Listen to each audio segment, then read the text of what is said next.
ঘটনাটা তো কালির অনুমান 11 সাড়ে 11টা বজাত। হ্যাঁ, আমি তেতিয়া 1:30মান বজাত দোকানত যাই আছো। তেতিয়া মোক ফোন কৰিলে যে তোমাৰ ভাতি যিটো মোৰ ৰাজাক ভাই তেওঁৰ ছোৱালীজনীক নাপায়। মোক ফোন কৰিলে যে অলপ তুমি শুনাচোন যে তেওঁৰ মানে আত্মীয়ৰ সময় ঘৰত গৈছে নেকি। তো খবৰ কৰিলোঁ যে নাই। পিছত শুনা পালোঁ যিটো এই যে চানোৱাৰৰ ল'ৰা শাহিনুৰ, সেই ল'ৰাটোৱে তেওঁক এটা সেইফালে দোকানৰ পৰা তেওঁক খোৱা বস্তু কিনি দিছে, কিনি দি তেওঁক লগত লৈ আহিছে। আৰু তাত আমাৰ এটা আলি ভাইৰ ৱাইফ তেওঁক চাইছে যে তাৰ ঘৰৰ পৰাই লৈ আহিছে। আৰু এটা সৰু ল'ৰাও দেখিছে, তেওঁক হাতটো ধৰি লৈ গৈছে। আৰু মোৰ এটা যিটো কাকি হয় আমালোকৰ যিটো কাকি চাইছে যে এইটো পুখুৰীৰ পাৰত তেওঁক মানে অকলে লৈ গৈছে। তেওঁক কৈছে যে তুমি এইটো ধৰি লৈ যোৱা, তেনেহ'লে পৰি যাব। ধৰি লৈ যোৱাৰ 10 মিনিটৰ পৰা নাই সেই নাইকিয়া নাই বুজি গ'ল কি পানীত পৰিছে নেকি, এইটো মানে পূৰা হুলস্থুল লাগি গ'ল। তাৰ 15 মিনিট পিছতেই এই যি ল'ৰাটোৰ লৈ আহিছে শাহিনুৰ, সেইটো গৈছে আমাৰ বেলেগ এটা গাঁও আছে মইনাবান্ধা, তাত গৈছে। তাত গৈ তেওঁক এটা বোলে সৰু ল'ৰা এটা পোষ্ট কৰে, কয় তোমালোকৰ সেইফালে ৰেজাকৰ এই যে ছোৱালীজনীৰ পানীত পৰি মৰিছে, মানে তেওঁক সোধে। তেওঁ কিন্তু যিটো ল'ৰাটোক ক'লে যে কি ৰেজাকৰ ছোৱালী এইটো পানীত মৰিছে, তেওঁৰ ৰেজাকৰ নামটোৱে নিচিনে।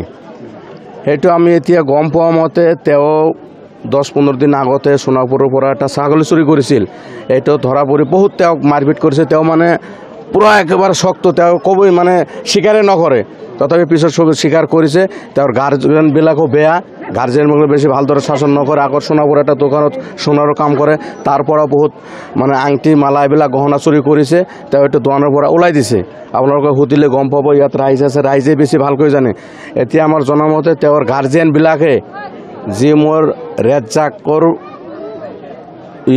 ছোৱালীজনীক মাৰিলে, সেই ৰেজাক 5-6 দিনমান আগত 4-5 লাখ টকাৰ মাটি বিক্ৰী কৰিছে। তেওঁক ষড়যন্ত্ৰ কৰি তেওঁৰ ছোৱালীজনীক মানে কিডনেপ কৰি লৈ তেওঁৰ টকাটো লোৱাৰ কাৰণে এনেকুৱা কৰিছে। কিন্তু গম পালে যে গাঁৱততো পূৰা হুলস্থুল পৰিৱেশ হৈ গৈছে, এইটোতো আমালোকে টকাটো ল'ব নোৱাৰিম, এইটো যদি ফিৰাই দিওঁ তেনেহ'লেতো আমালোক বাচিব নোৱাৰিম। তেওঁলোকে মাৰি এই যিটো আপোনালোকে চাইছে পুখুৰীত পেলাই দিছে।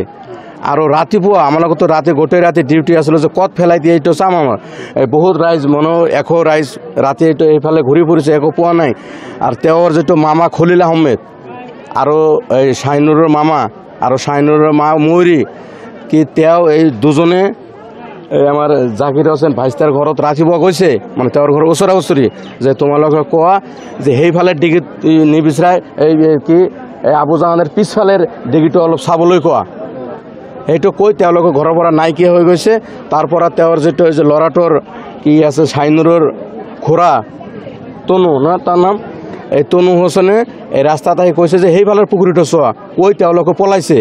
আৰু তেওঁলোকৰ যিটো দাদা নুৰু, এই যে শাহিনুৰৰ দাদা নুৰু, এটা আগৰ পৰাই বেয়া মানুহ। তেওঁ গোটেই ৰাতি তেওঁৰ ঘৰত আছিল, ফজৰৰ নামাজ ইয়াত পঢ়ি তেওঁলোকে ভাগিছে।